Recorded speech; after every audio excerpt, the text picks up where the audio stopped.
is the space-based satellites. When they're looking down, they see those launches and go, is that a missile launched from a ship 20 miles off the coast of New York? It sure is. And that missile, that cruise missile is coming for you, and there's no air defense to stop it. It's a very, very serious escalation, and that's actually what's about to happen. I thought, I'm feeling really strong, and I was lifting like maybe 20% heavier than what I normally would. And then I got onto the rowing machine, and I was lifting much heavier there as well than I normally would. And I was doing lots of chin-ups. And at the end of the workout, I was like, whew, I feel really good. That's good because I'm going to have to pick a theater. It'll either be the Pacific theater, the Middle Eastern theater, or the European theater. Which one do you think I'm going to go to? Look at who's making the money. That's what it's all about. It's not about democracy. Hate to blame it. Was never a democracy to begin with. No, you beat me to it. I was going to give a spoiler to all of our listeners out there. Guess what? Ukraine is not a fucking democracy. They are notoriously corrupt.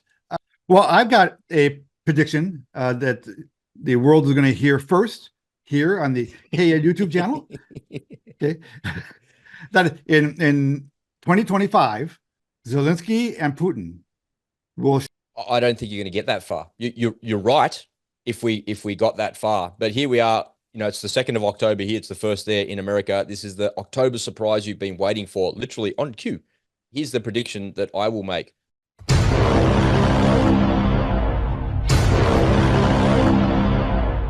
For this conversation, I like, hey man, let's put this on video because a lot of people might be interested, in this topic.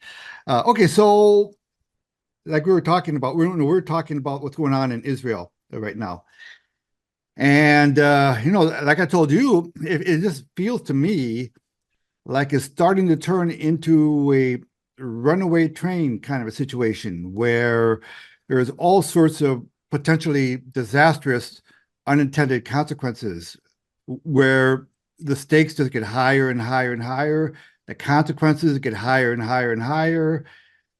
Every subsequent day has a bigger event taking place. Of course, the big one today was at the fabulous, unpenetrable, Iron Dome in Israel was penetrated by a couple dozen Iranian rockets and took out a major airfield. I don't know, man.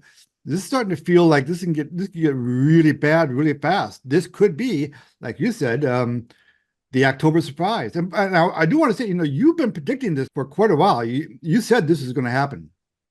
This is the only thing that could have happened. The Democrats were never ever going to win this election. They were never ever going to be able to steal this election. The only play that they had was take us right up to the edge of the abyss and peer over the edge and have a look at what a nuclear exchange actually looks like. And that's what we've actually discovered. This is how it ends, I'm afraid. It reminds me of a funny thing that we say from time to time. You do an analysis of somebody who's really wealthy and successful, but then they went broke. And if you ever see an interview with them and they say, well, how did you lose it all? Well, it started slowly at first and then kaboom, all at once. Yeah. And that's what we're seeing here in reverse a little bit. It started slowly with Russia and Ukraine and with Gaza, and then all of a sudden, boom, all at once, all of these countries are all at war as well. So unfortunately, your country has been drawn into this in the Middle East already. They've already deployed the 82nd Airborne. They've already redeployed another half dozen squadrons of F-15s, F-16s, A-10s. It's all repositioning. And the Jake Sullivan, Satan himself, has come out and said, if you attack anybody, in any Americans are hurt in the process of doing this, we're going to come after you. And they've just repositioned all of their forces. And in some ways, the American military has been pretty good this time around because they haven't telegraphed anything that's going on.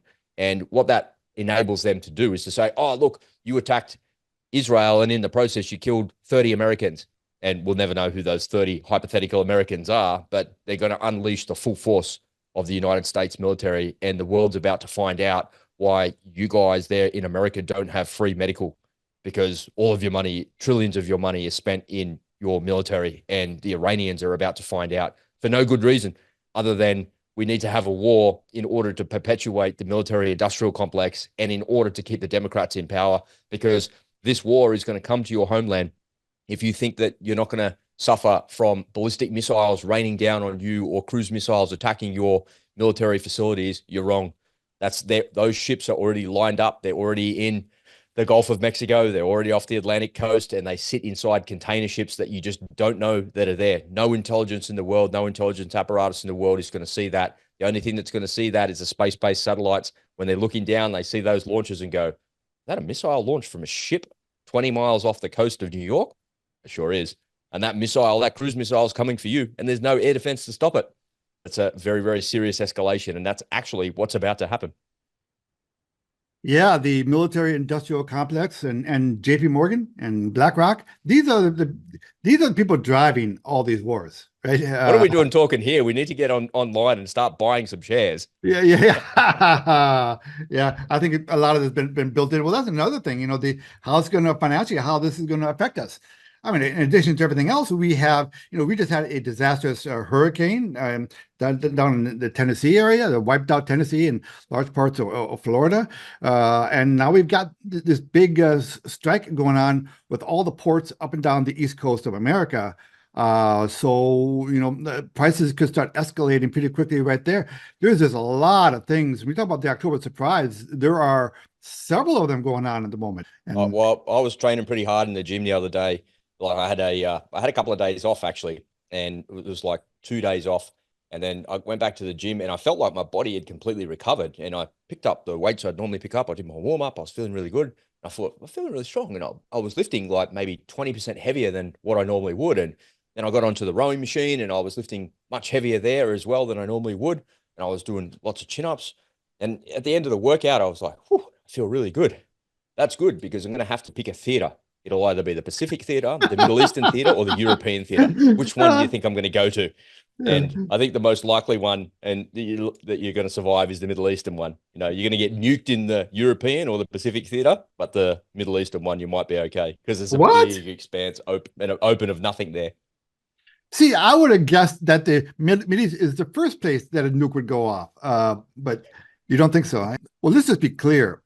All these areas are at risk of nuclear events taking place, right? I mean, it's been a long time since we've done an update video on the Ukraine-Russia war. But that is, that little, pud knocker, Zelensky was in the U.S. last week asking for more money.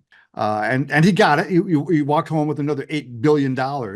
This guy, I tell you have to admire this guy's fundraising abilities. The gall on this guy. He has to go down in history as the most successful, con artist / money raiser in history. I mean, what the hell? I was thinking about Zelensky and the categorical. I've had a bit of time lately just to kind of sit in a car by myself and I turn the radio off and I'm just driving for extended periods of time, a couple of hours at a time, and just sort of thinking about these things.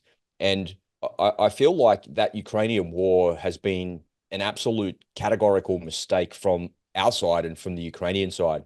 And what we failed to do is, this is not something that I really kind of said, I'm saying this for the first time here with you out loud, so bear with me as I collect my thoughts. I was just thinking that if you look back at the lessons of history of the last 20 years of warfare in Iraq and Afghanistan, what did they do? What did the enemy do? Well, in Iraq, the enemy became al-Zarqawi, and al-Zarqawi pitted the Sunnis and the Shias against each other. And so he pretended to be a Sunni and went and blew up the Shias, and then pretended to be a Shia and went and blew up the Sunnis, and then got them fighting with each other. And then in the middle of all of that was us, the coalition, mostly the Americans, and they were getting blown up, and they were in the middle of it trying to stop everybody fighting each other. And he was just over there going, look at you idiots. You've all been drawn into it. So essentially he used everybody's hatred of each other to stop it, and the Americans' goodwill and good nature to try and calm everything down and spread democracy. But it didn't work for the Sunnis, the Shias, or the Americans. It only worked in favor of al-Qaeda. And we know that because as the drawdown happened in Iraq, ISIS came about, which was created by the CIA, but that ran out of control and they turned it into a caliphate. And it wasn't until Trump got in that they actually got rid of it. So al-Zarqawi was the one, even though he was killed, he was the one that actually won the war in Iraq. And for some reason, we never, ever understood the lessons of that and how clever that was, getting everybody to fight each other and putting the coalition in the middle of it to destroy each other as well. And when you think of what happened in Afghanistan, those folks did the same thing as well. That they went away. They did the same thing as what they did to the Russians, superior firepower in the 1980s, and would drive down into a valley with tanks, BMPs, armored vehicles, helicopters, air power. They would destroy these villages. They would just level the ground like they're doing in Ukraine. The Taliban and the Afghan fighters at the time ran away into the hills. They leveled the place, came back, and then they came and destroyed all the Russians.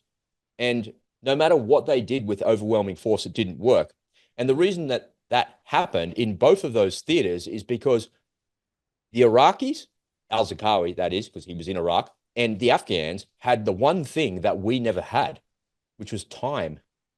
And when I look at Zelensky and I look at how he's fought this war in Ukraine, he almost would have been better not going up in these pitched battles against the Russians, because there's no way you're going to win a war of attrition.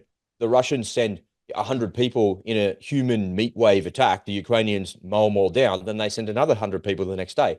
And they keep doing it, they keep doing it, they keep doing it. That's how they took Bakhmut back. And that's how they lost. The Russians lost 25 to 30,000 people in the process. And it was an inch by inch incremental gain that was there. But if you look at the war that happened in Iraq and you look at places like Ramadi and places where there was insurgencies going on, the Ukrainians would have been far better off operating an insurgency instead of operating these pitched battles. And so when you look at the fundamental mistakes that NATO had made in Afghanistan and also in Iraq, it's all got to do with the way that they were fighting it, which is a pitched battle. You know, my trench against your trench, my machine guns against your tanks and your armor, my FPV drones against your FPV drones, all this bullshit and this nonsense that's going on there.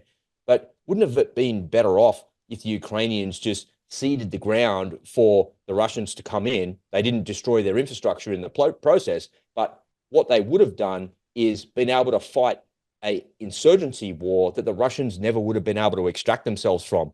So you could have goaded and baited the Russians all the way into that insurgency war, the same as they did in Afghanistan, the same as they did in Chechnya. And the Russians are trying to just level the place. But no matter how much you level the place, everybody scatters like cockroaches and comes back and does it all again. We're not seeing the same sort of escalations happening in Israel with Iran, because we're seeing this in the age of missiles and the age of ballistic missiles. That's kind of what we've moved into, the age of ballistic missiles and hypersonic weapons that are going to change the fate of it. But in the end, at the end of the day, no matter what anybody says or anybody does or how they conduct warfare, you still have to have soldiers on the ground holding the ground. And if they're unable to hold the ground because every day they take pinprick attacks that destroy 20 or 30 of their side, and the enemy are not losing anybody because they're fighting an insurgency war, we would be in a very different place with this war in Ukraine. Very, very different. And it shows what a categorical mistake and what how none of the Ukrainian generals and none of the NATO generals learned any of the lessons of the last 20 years. And by the way, neither have we, because we've supported them all the way along. And we lost those wars. We lost in Afghanistan and we lost in Iraq as well. Well, that all depends on what you consider losing. You know, Halliburton didn't lose. You know, for BlackRock and the World Bank, this, you know, Ukraine is a huge success. You know, they're achieving their, you know, like maybe that's the whole point of it, right? Is for that reason, so they level the place and they destroy it, so they got to go back and build it. They have to rebuild it. Sounds like a crazy conspiracy theory, but it's right. No, I'll say it again. I've said it 100 times in our videos. I don't think the war in Ukraine has nothing to do with democracy or borders. It's all about money, man. It's all about money.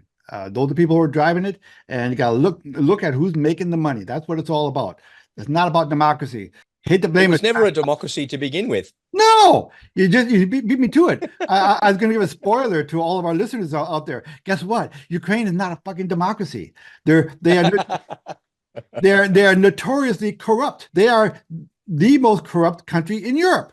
So you know, when you think about when you think about how Hamilton herself got appointed the queen and the czar of fucking the Democrat Party or whatever you want to call it, you know, you think that hasn't happened before. You're like, what do you mean? There wasn't even a Democratic primary. They never went through that process. They never did that, and that's never happened before. And everyone just went from thinking that Kamala was the biggest cackling idiot and making fun of her to suddenly shifting the narrative to that she's the greatest thing since sliced bread and was going to save everybody on planet Earth.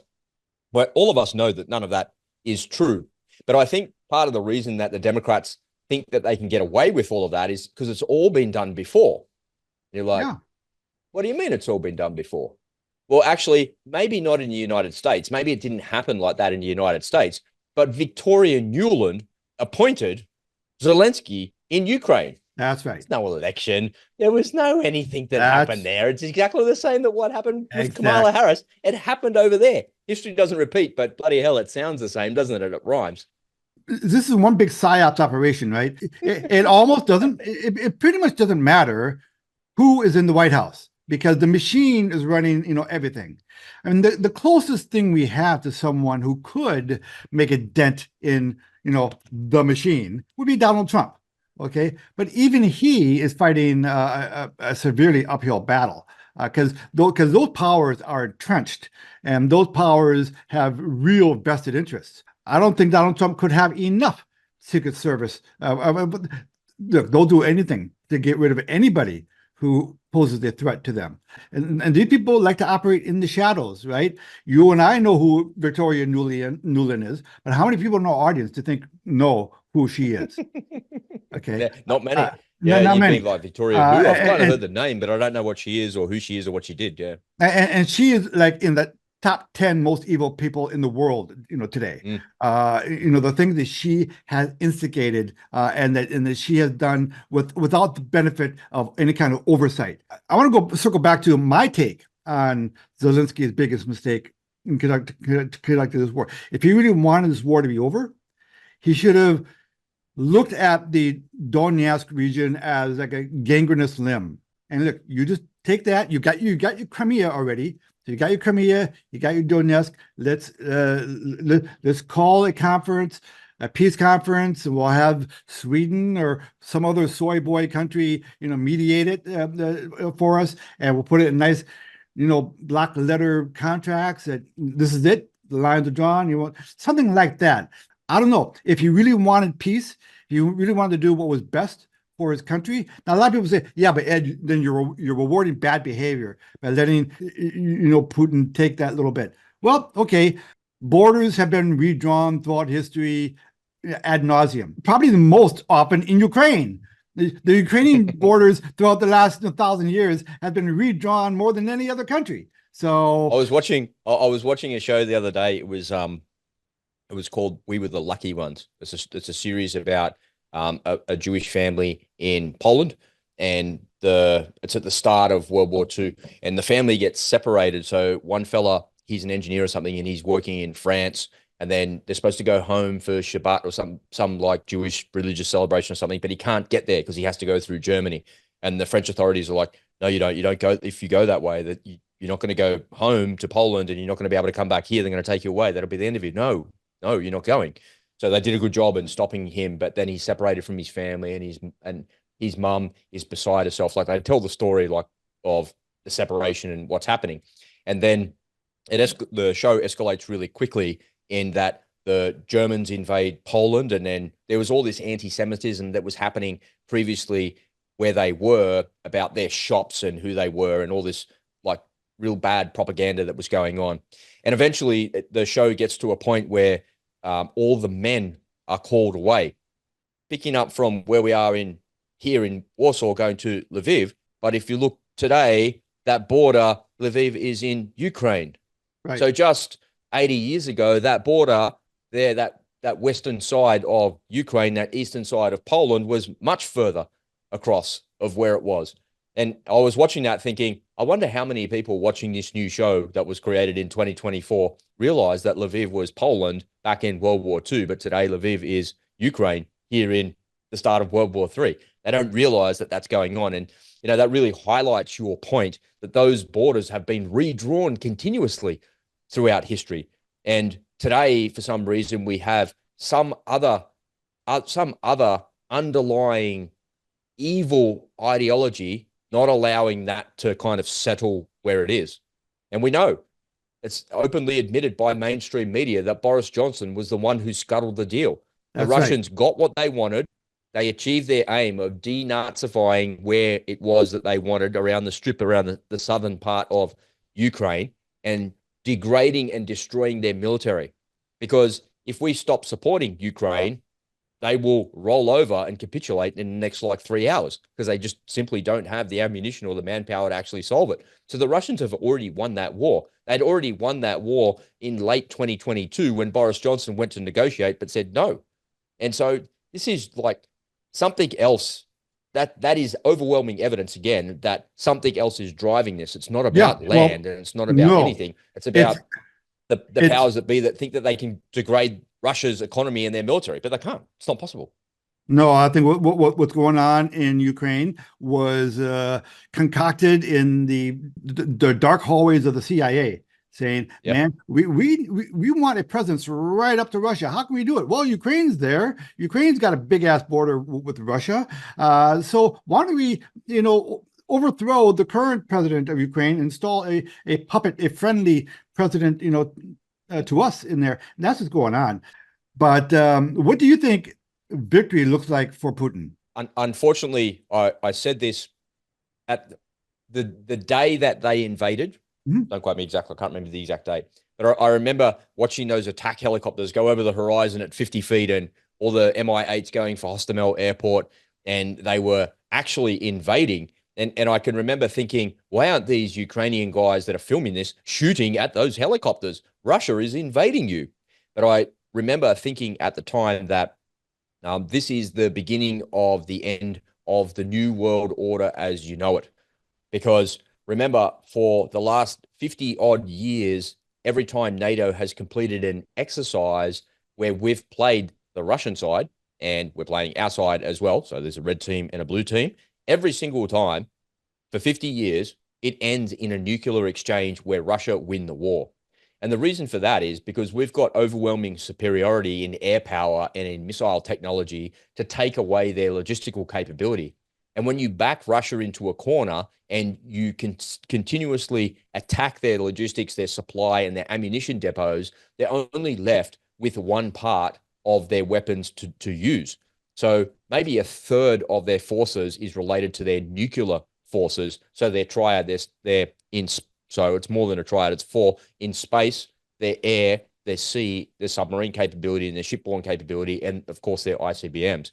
And what we've seen in the last 3 to 4 months is overwhelming strikes on their ammunition depots. And this has been coming from Ukrainian drones. And it's also all of that targeting, all of the GPS, all of the jam resistant GPS. Not a lot of people know this, but the GPS that you have on your fancy iPhone or your fancy Samsung phone here is the civilian version of that. The US military have a jam resistant version of that. It can't be jammed. Yeah. So all of the Tomahawk cruise missiles, they can't be jammed. Yeah, all of the shipboard systems can't be jammed. You can't jam that GPS. It's a different system that is not jammable. So in order for us to get or the Ukrainians rather, to get their drones into Russia, what systems do you think they're using? They're using our systems. None of this is happening in isolation, and none of this is happening without the approval of the military industrial complex in America and in NATO. And what they're doing is they're trying to find the line. They're doing exactly the same thing as what the Israelis are trying to do or have been trying to do with the Iranians, is they're trying to push them to a point where they find where that ouch point is. That's what you call it, right? Where's the ouch point? Where is enough enough? And we discovered last week when Putin came out and said, we're revising the nuclear doctrine. If anyone fires a cruise missile, a drone, or any targeting information from any third-party country, and they're helping Ukraine to do that, we're going to consider them a target. So here we are, or here I am, sitting in Australia. The Australian government has given more than $1 billion to Ukraine. And that's happened in a variety of different ways. One of the things that they've done is they've spent hundreds of millions of dollars on a drone program in Latvia. So the Australian government is supplying money, technology, and know-how to build drones at scale in Latvia. And folks in Latvia are building these things and shipping them to Ukraine. So by Putin's reasoning, what he's saying is that anybody that's supplying and helping and assisting Ukraine to attack us here in Russia is a target. So now all of a sudden, Australia is a target because of that. And if you think the Russians don't know where those drones are coming from, you're mistaken. We know exactly where they're coming from. And if you think that we can't fly a swarm of 100 drones to strike an ammunition depot and destroy all of their cruise missiles, destroy all of their air defense missiles, their Iskander missiles, the North Korean missiles, and you think that that's not going to have a ramification, you're wrong. Eventually, we're going to run out of ammunition depots to strike. And in every NATO exercise that we've ever done, what do you think the generals do? The generals simply say that a war is a battle of attrition and war is logistics. When it comes back to that old saying, right? I can't remember. I haven't said it for a while. The old saying is that professionals talk about logistics and amateurs talk about strategies and tactics. So that's how generals actually go and destroy the enemy's capability. You might be winning on the battlefield, but in the rear, you're not going to be able to sustain it for an extended period of time. And there's only one place that that's going to end up. We've already been attacking the nuclear triad. We've been attacking their air bases where their nuclear weapons are located. We took down their early warning search radars that are supposed to be pointing at the horizon looking for ICBM launches. We're probably getting in the way of their Tundra satellite system as well to stop the ballistic missile launches, because the Ukrainians have got ballistic missiles they're firing at them as well. I saw some footage of that yesterday. So the Russians know about all of this stuff. It is a really, really scary proposition. If Ukraine is firing ballistic missiles into Russia, what would you think if you were a Russian? I'd be like, they're firing. There's footage I saw yesterday of 2 Ukrainian ballistic missile launches firing into Russia. And I'm thinking, their Tundra system can see that. They can see the ballistic missile launch. What would you think if you were a Russian? Now they're firing ballistic missiles at us. Are they nukes? Are they? I don't know. We've got a launch on warning.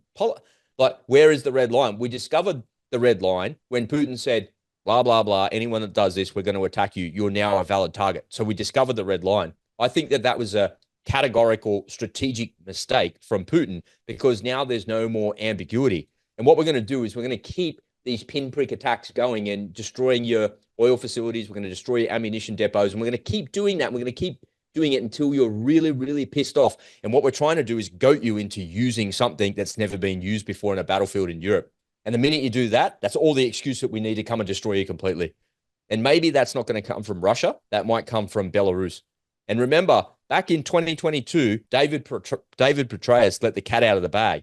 And somebody asked him, and he just said it offhandedly. Oh, if someone asked him, if Russia uses a nuke in Ukraine, what will NATO do? And he goes, oh, we'll just use an overwhelming conventional strike to take down everything. And it was just an offhanded remark. And then he tried to walk those remarks back, and he tried to stop that. So the Russians know what we're going to do, and we know what we have to do to get the Russians to do that. And now the Russians have been strategically patient, but we've also seen Iran be strategically patient as well. But only so much goating can actually be resisted. And eventually Iran goes, fuck, enough's enough, man. Enough.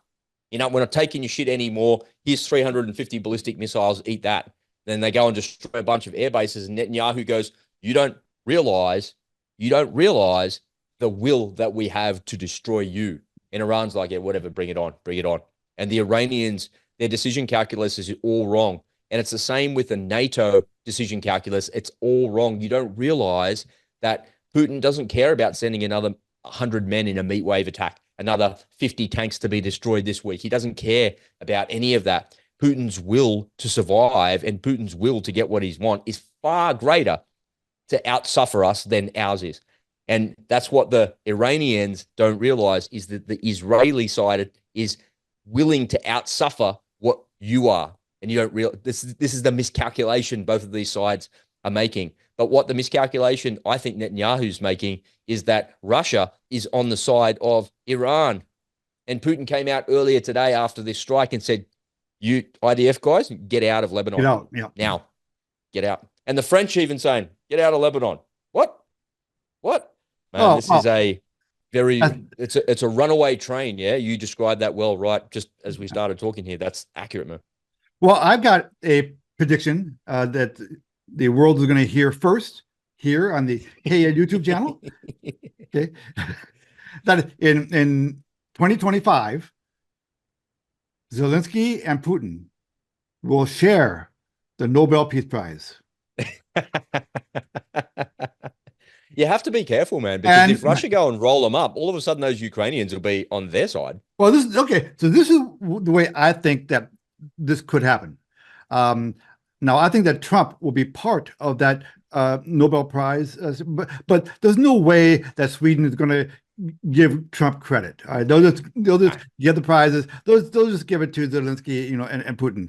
And this is the way I think it could work. This is why I think when Trump says he could end the war before he takes office, I think it could. This is the way I think it could happen. Uh, okay, so he calls Zelensky. He says, "You're not getting another dime from us until you sit down at the negotiating table with Putin." And he called Putin, said, "Listen, I got Zelensky to come sit at the table. You don't want this to drag on, and we can negotiate a slice of Eastern, Ukraine for you, like was on the table a year and a half ago before Boris put the kibosh on it." He says if you do that, we can end this war in a week, and we'll put you up for the Nobel Peace. Maybe he calls the head of the Nobel department and say, "Hey, listen, would you do this if I got them to and get them to play a part behind the scenes? Say, hey, listen, Vlad, I can get you the Nobel Peace Prize, man. And your world status will your stock will go up quite a bit in the world. So that prestige could be very attractive to an egomaniac, like Putin. So I think it is doable with a creative person and someone who has the credibility to back up what he's saying. I mean, if Trump calls you and says, "Listen, I'm not going to give you any more money until you do this," they will believe him. What do you think? I don't think you're going to get that far. You're right if we got that far, but here we are. It's the 2nd of October here. It's the first there in America. This is the October surprise you've been waiting for, literally on cue, where Iran attacks Israel, and American forces are redeployed and repositioning to actually do this. So here's the prediction that I will make. So we'll be on assassination attempt number 3 very shortly, and this time it will work. And the reason that I say that, there's intel going around. Even Matt Gaetz comes out and say there's 5 kill teams that are out there trying to get Trump, blah, blah, all this nonsense. And everyone's like, yeah, whatever, man. Like, no one's really paying attention or giving that much credit, because the reason they don't do that is because they never really share the intelligence with you. They come out with these just big outlandish statements.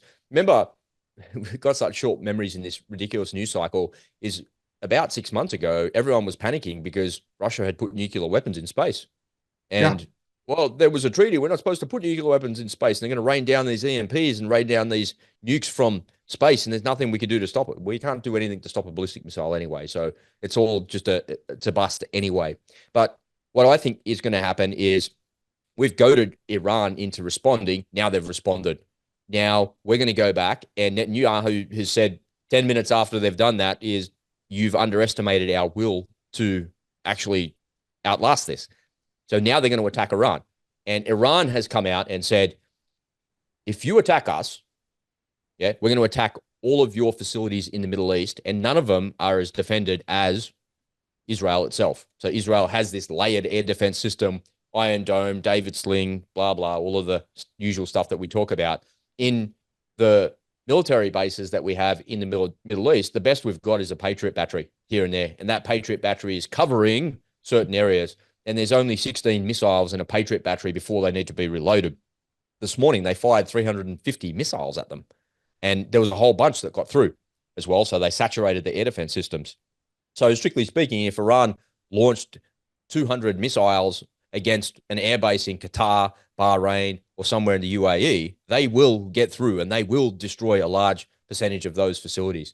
And that's also a lesson for the Australian Defence Force as well, is if we ever go up against the CCP, which we will likely, all of our military will be destroyed in the first half an hour of the war by ballistic missiles, like we just saw. And I've been saying this for years. We don't have a layered missile defense system, nor a way to stop ballistic missiles raining down from space. And 1/3 of the CCP military is their rocket force. They're dedicated to destroying everybody with ballistic missiles raining down on them from space. They don't need to be nukes, and they're highly accurate as well. So here's where I think assassination number 3 comes in, and why there won't be an election is because we're going to attack Iran. Yeah.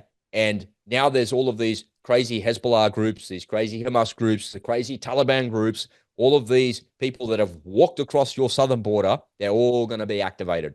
All of them. They're going to turn the power off. They're going to attack your power grid. And what they're going to do is they're going to shoot down Donald Trump's plane. Or they're going to blow up something where Donald Trump is, and they're going to say that's the Iranians. And my question to you, Ed, is what happens if you need that gold and silver, baby? Because when the power goes off, you got to have a way to trade. My question to you, Ed, is as an American, you kind of live in the heartland of the United States. You're not really on the coast, so you're in reach of a ballistic missile. You're in reach of a cruise missile as well. But if the Iranians are sitting off the coast of the United States and they do launch against you and they do start taking down your facilities, that is something that's unprecedented. And man, you're not going to be able to have an election if your homeland is being attacked by missiles raining down on you from ships. What do you think? You think that that's Donald Trump goes away because his plane is shot down by an Iranian shoulder launch surface to air missile? Oh, they're already in the country, and then there's all the people in the world that they need to actually go and do that. Just give it to me, and give it to a Democrat, and I'll go and shoot his plane down. You don't even need a crazy person or somebody walking across the border to do it. There's plenty of those people out there that are calling for the death of Donald Trump, and that's how they're going to stop everything. And this is what we've been saying for the last couple of years. The Democrats are never, ever going to let you get to this election. They're going to take you right to the edge of nuclear war and peer over. I'm going to see what's down there in that abyss. And what's in that abyss is death, destruction, and a world that nobody wants to live in, man. These are evil demons from hell. You're going to look into the place where they come from. Well, I think you're exactly right. This is the way the leftists, the liberals, the Democrats think. This is the way they think. They promote themselves as tolerant people, as they're really where they are the most intolerant people you will ever meet. And they are violent. These are bloodthirsty, people. But what they always underestimate is I don't know, we'll call it the Obi-Wan Kenobi effect. You strike me down, it's only going to make me stronger.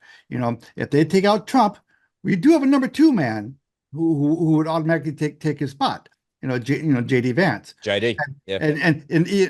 And so just like Democrats are voting for Kamala just because she's in that position, they don't like her. They don't know anything about her. They don't know nothing about her policies. Nobody knows anything about her policies because she doesn't know what her policies are.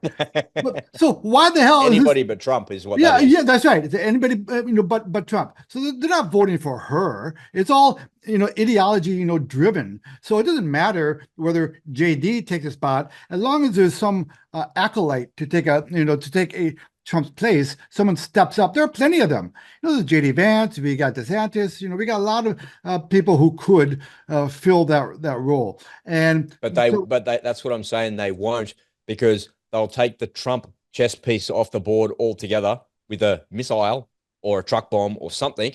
That's how they're going to get rid of him. And the reason they're going to do that is because they're going to attack Iran, and then they're going to blame Iran for this happening here so they can hold on to power.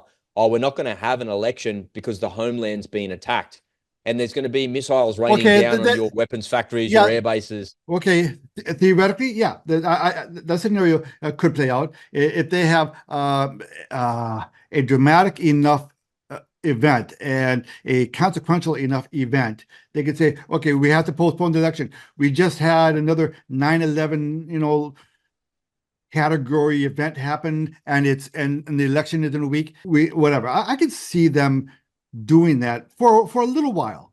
But even that would be kind of hard to do. I think the only way they could really get away with that would be if the electoral system is down, if the electricity is down, so people cannot physically cast their votes.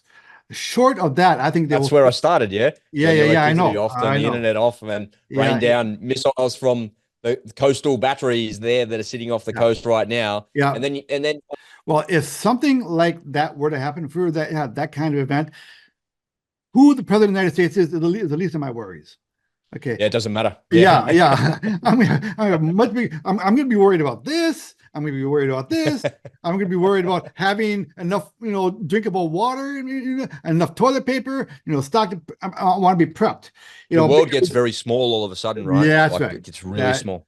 you used to have a channel called Nuclear War Survival. Was it that Nuclear Yeah, War? that's right. Yeah. Yeah, Nuclear Yep. War Survival, and you on a daily basis talking about these scenarios. It was a fascinating channel. I really miss it. I wish you were. Are those videos still up? No, I took that Uh stuff down. The reason I stopped doing that is, it's a really difficult thing for you mentally to continuously talk about those things. And it really wears you down after a little while. yeah, And yeah. you end up spending your life worrying about something that may or may not happen. I can't imagine what it would have been like to be our age, like now, the age that you are now in 1983, 1984, hero. And unfortunately, the end, the whole thing is the long way around to stop the election in America, to maintain control, because they want to take down America and take you down completely, where your economy goes away and your ability to project force with your military goes away, to usher in a one world government. That's all of this evil. It's not a conspiracy theory. It's out in the open, and they're telegraphing what they're doing. Jake Sullivan has come out this morning pointing his finger. Netanyahu's pointing his finger. Biden saying we're standing behind everybody. Russia's pointing, saying don't do that. France is saying don't do that. These are all nuclear powers, man. This is a very, very precarious time in history. Thank God I live in Sydney, Australia. It's so far away from everything that I can just laugh at it all. You're not far. You're not far enough Hope away. you kill each other. Good. Yeah, you're not Piss far off. enough, man. You got to go inland. You got to head toward Alice Springs. You got to get away from Sydney. Uh, There's uh, nothing there. that's kind of the point, isn't it? Yeah, That's the point. you got to get, just make sure you have a well and some kangaroos around for meat, and you're golden. But you don't want to be in the Sydney area, right? When this happens. I don't know. I don't know. We're definitely a target. Those Chinese ballistic missiles raining down on our air bases and our military facilities, the same thing. All right, If so they're precise like the Iranian ones are, we'll be okay though. all right, so get your money out of the damn bank, put a bunch of There it money is. to gold and silver, and establish streams of passive recurring income, and do some prepping. Load up on some toilet paper and toothpaste and perishable foods and non-perishable Make foods. sure, make sure you got some water as well, because if the power goes off, the water pumps go off, and then that's the first thing that's going to cause you issues, is Yep, not having enough water or ration that. Just go and buy a couple of boxes of water, stick it in the garage, you're a good. couple boxes. I've Prepping. got 400 gallons in Yeah, there the we go. and I've got 2 years worth of toilet paper. Yeah. So people call me nuts, but someday, that's why I don't tell anybody where I live, man. I don't want anyone to know. you know, uh, That's a I good call. yeah, yeah. Hey, thanks Rob for doing that. Always fun, man. My pleasure, man. Hopefully the And internet connection was good enough there. That wasn't too much of a stress. Everybody be safe, yeah. Keep one eye on the news, but make sure that you remember the most important thing. Yeah, the most important thing is your family. The people that you love and the people that love you, they're the only things that matter. The politics doesn't matter. Ballistic missiles raining down on some other country, none of that matters either. What matters is your friends and your family and the people that you love and the ones that well, love you. that is, So, if you like your family, yeah, just that's true. just kidding. Thanks, Ed. We'll see you next time. See you, Robbie.